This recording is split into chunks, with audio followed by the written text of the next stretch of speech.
Vous rêvez de changer votre vie, d'accomplir plus chaque jour, mais vous ne savez pas où commencer. Et si je vous disais que tout commence par une simple habitude? Dans cette vidéo, je vais vous montrer comment construire des habitudes puissantes qui vont non seulement transformer votre quotidien, mais vous conduire à des victoires constantes.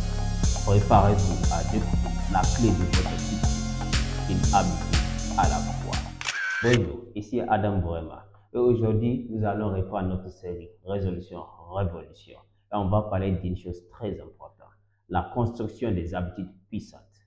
Oui, j'avais complètement disparu, mais me revoilà. Et la bonne nouvelle, c'est que je vais utiliser les mêmes concepts que je vais vous partager dans cette vidéo pour me construire des habitudes puissantes également par rapport à YouTube.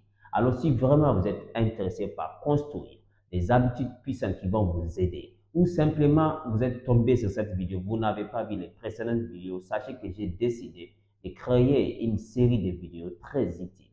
Parce que sur cette chaîne, l'objectif, c'est de créer un mouvement des gens motivés, des gens qui ont les outils nécessaires pour se développer et devenir la meilleure version d'eux-mêmes pour une meilleure nation, une meilleure société, pour la communauté. En bref, si vous aspirez à plus de la vie, à devenir plus de la vie, à vous développer, vous êtes sur la bonne chaîne. Je vous invite à vous inscrire parce que vous allez apprendre beaucoup de choses qui vont vraiment vous être très utiles.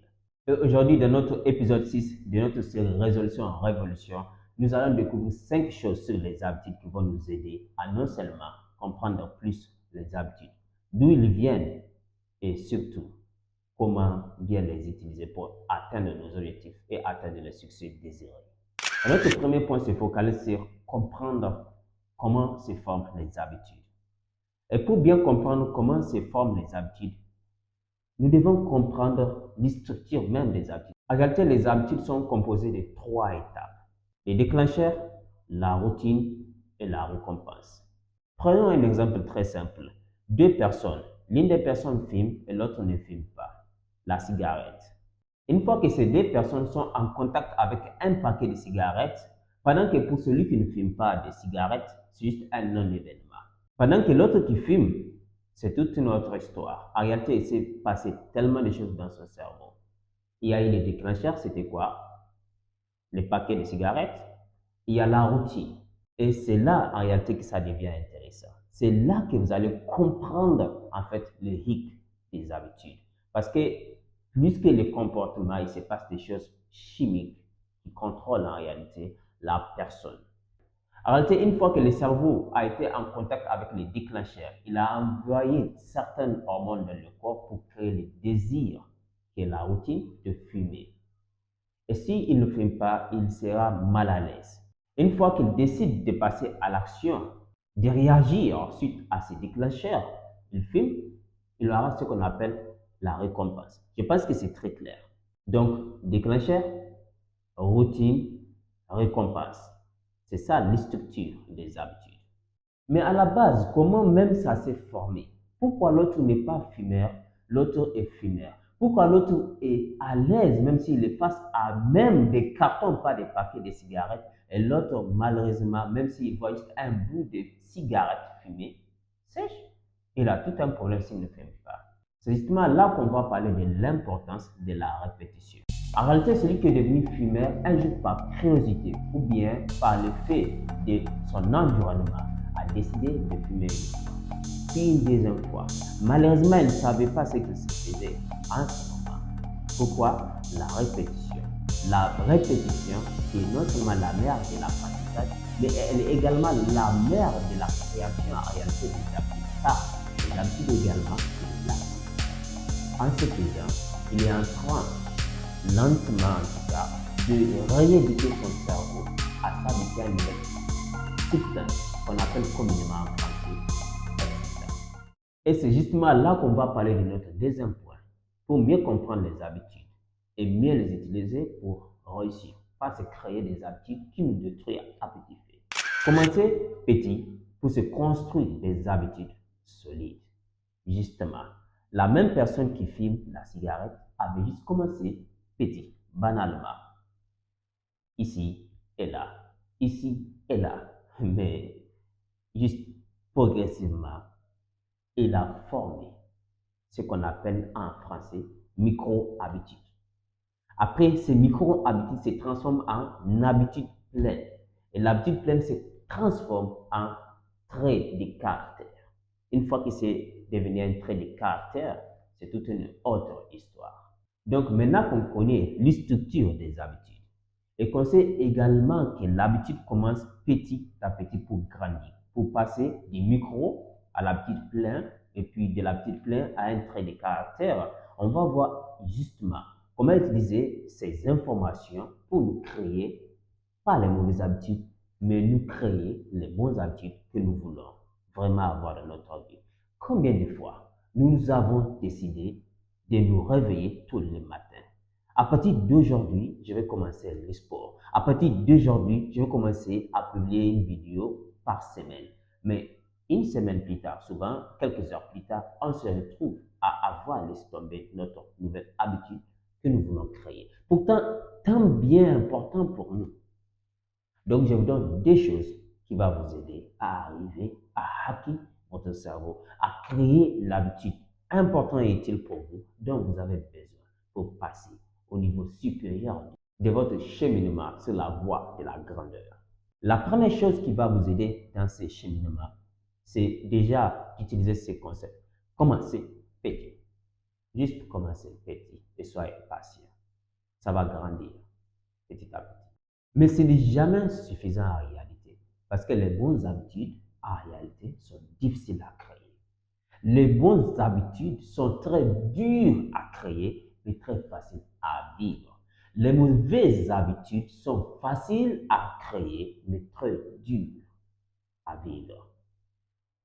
Je répète, c'est très important. Les bonnes habitudes sont difficiles à créer, mais faciles à vivre. Les mauvaises habitudes de l'autre côté sont faciles à créer, mais vraiment difficiles à vivre. Puisque les bonnes habitudes sont difficiles à créer et qu'on utilise les stratégies de commencer petit à petit, il nous faut une chose pour nous la rendre un peu plus amusante ou disons attractive. C'est là qu'on vient avec un pourquoi profond. Pourquoi voulez-vous instaurer ces nouvelles habitudes? Vous êtes musulman, vous voulez vous réveiller à 5 heures pour prier la matinée? Pourquoi voulez-vous vous réveiller à 5 heures pour prier la matinée? Trouvez une liste de pourquoi. Oh, tu veux être un bon serviteur à ton Seigneur. Oh, tu veux fais la liste. Ces pourquoi, en réalité, seront assez forts. Ils doivent être personnels pour être chargés d'émotions. Parce que l'émotion, c'est le pouvoir. L'émotion, c'est l'énergie. Une fois qu'ils sont chargés d'émotions, malgré que c'est difficile, si vous utilisez bien les stratégies de commencer petit et de pourquoi profond, ça va commencer juste à prendre forme. Vous allez échouer. Vous vous réveillez à 5 heures aujourd'hui. Demain, vous échouez. Après-demain, vous échouez. N'abandonnez pas. Continuez. Comme moi, j'ai échoué 5 mois. Ça reste possible de notre famille. Pendant que ça a été suivi. Merci. Vraiment, merci. Je m'encourageais à continuer. Mais comme je n'avais pas laissé tomber, je suis là encore. Alors ne laissez pas tomber. Vos mauvaises habitudes, vous pouvez les laisser tomber, mais ne tombez jamais la création pour vous. Parce que ça va changer carrément tout votre vie.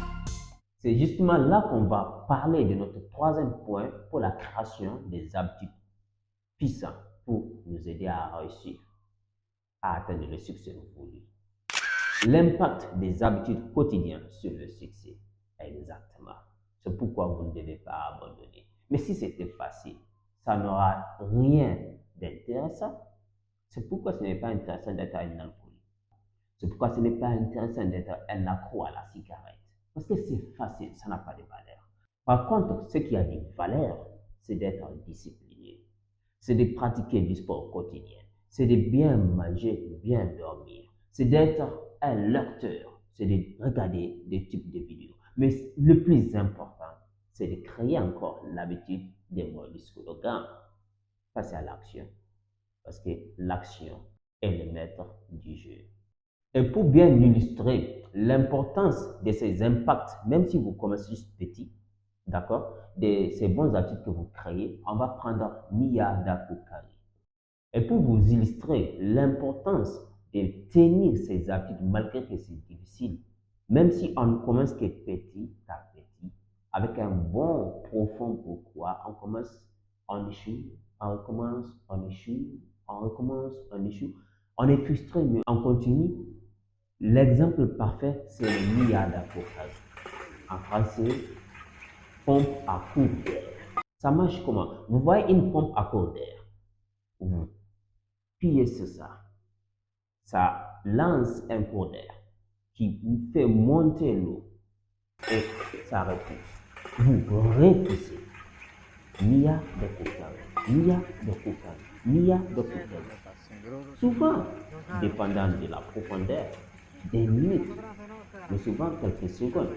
Ça, c'est un exemple basique. Mais l'eau ne sort pas au premier coup.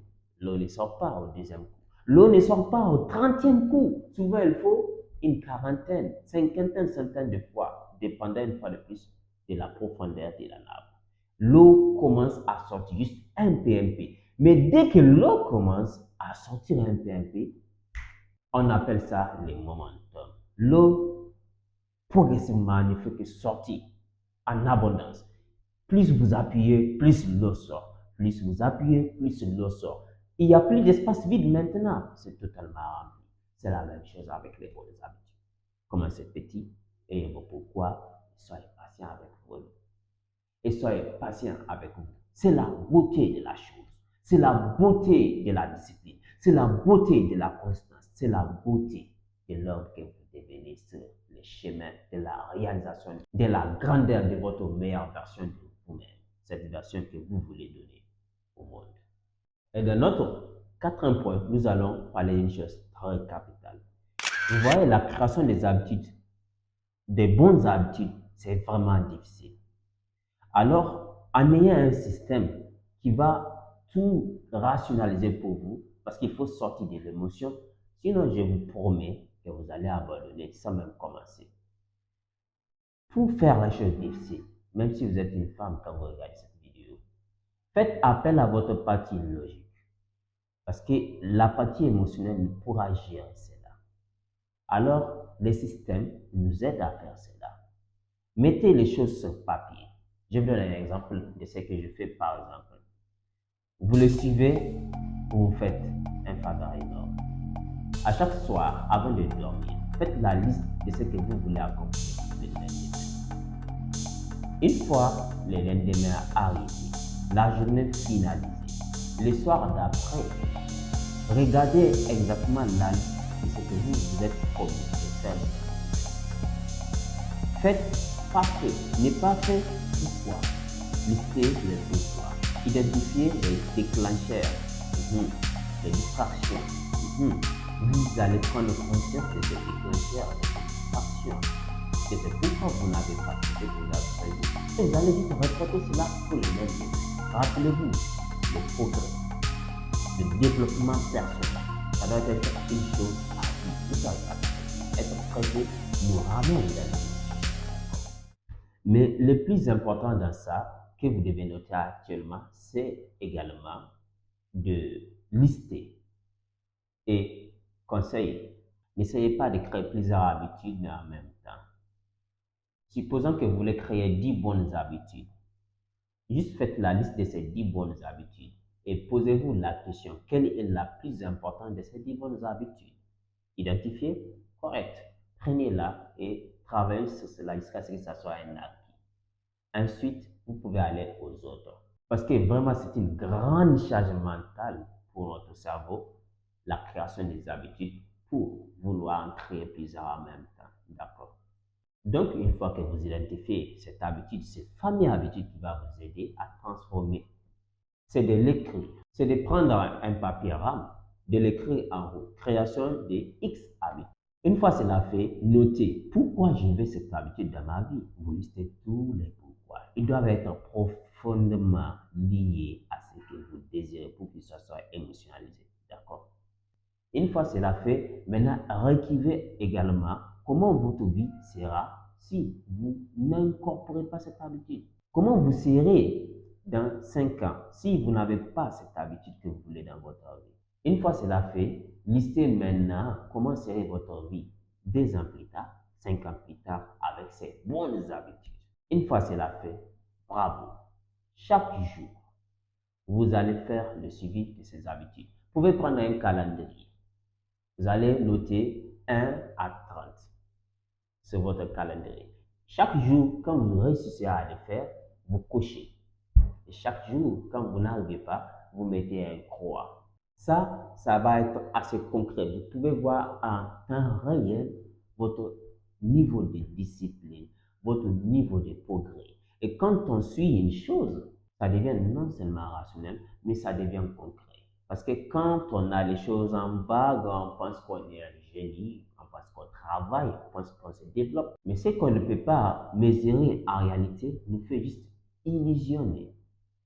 Tant que vous ne pouvez pas mettre des pourcentages sur une chose, ça n'évolue pas. D'accord? Donc, vous le faites. Mais si vous voulez aller encore plus loin, trouvez un partenaire d'apprendre. Vous lui dites ce que vous voulez faire et chaque jour, il va vous tenir responsable pour cela et mettez de l'argent dans ce cas. Si vous échouez, il a 1000 francs. Si vous échouez, il a 10 000. Si vous échouez, il a 1 million en fonction de votre niveau financier. Je vous assure, si vous voulez aller et que vous êtes très sérieux, vous allez incorporer cette habitude. Mais on appelle ça ici communément chap-chap. Et également, une chose de plus que vous pouvez incorporer, c'est de vous entourer par ceux qui incorporent déjà cette habitude. Comme quoi l'environnement nous crée ou nous détruit. Donc, trouver des gens qui ont ces habitudes. Pour eux, c'est normal. Disons que vous voulez incorporer l'e-sport. Très bien. Inscrivez-vous à une salle de gym et entourez-vous de quelques personnes dans votre environnement qui partent là-bas. Le jour où la flemme vous prenne, c'est vous, eux qui vont vous dire, hey, Karim, hey, Sani, maintenant, allons-y. Vous voyez. Et notre 5e point, c'est le plus important. Le formatage de notre futur mental. Oui, je sais que c'est un mot compliqué, mais vous allez comprendre. En réalité, une fois qu'on arrive à incorporer une seule fois une bonne habitude de manière consciente et intentionnelle, voilà ce qui va se passer de notre cerveau. Une prise de conscience que les habitudes ne sont pas systématiques et aléatoires. En réalité, on les adopte aléatoirement et systématiquement parce que justement, on n'a pas pris notre propre responsabilité de décider de quelle habitude nous voulons ou de quelle habitude on ne veut plus dans notre vie. Mais si vous arrivez à ce niveau, voilà ce qui va se passer avec votre filtre mental. En réalité, nous avons tous un filtre mental. C'est pourquoi 2 personnes vont voir le même message, mais ils vont avoir 2 niveaux de différence d'interprétation en fonction de leur filtre mental. Donc, ce filtre mental dont je vous parle, c'est ce qui fait que 2 personnes peuvent voir les mêmes messages, mais ils ne voient pas la même chose en réalité. Ils n'interprètent pas la même chose. Un musulman et un chrétien qui voient un couple s'embrasser en pleine rue. Pour les musulmans, c'est un blasphème. Pour les chrétiens, c'est normal. Oui, merci. Une fois un frère sur la chaîne m'a corrigé. Je sais que ce n'est pas autorisé également dans la Bible, mais c'est un comportement commun qu'on trouve chez les chrétiens, moins chez nous. C'est dans ce sens que je parle et je donne ces exemples rhétoriquement pour la facilité de la compréhension, parce que c'est l'objectif, transmettre les messages pour que ça soit utile. Donc, c'est uniquement à cause de ces filtres qu'on a une différence de lecture des choses. Mais une fois que vous arrivez à créer cette habitude, votre filtre mental va s'adopter. Il va avoir une prise de conscience dans votre esprit. Que oui, je peux me créer une habitude à la volonté. Mais les 9 autres habitudes qui viennent, vous allez juste les déguster, les manger avec grandeur et fierté parce que vous connaissez les chemins. Allez, donc c'est uniquement à cause de ces filtres qu'on a une différence de lecture des choses. Mais une fois que vous arrivez à créer cette habitude, votre filtre mental va s'adopter. Il va avoir une prise de conscience dans votre esprit. Que oui, je peux me créer une habitude à la volonté. Mais les 9 autres habitudes qui viennent, vous allez juste les déguster, les manger avec grandeur et fierté, parce que vous connaissez les chemins avec fierté et un grand honneur. Merci.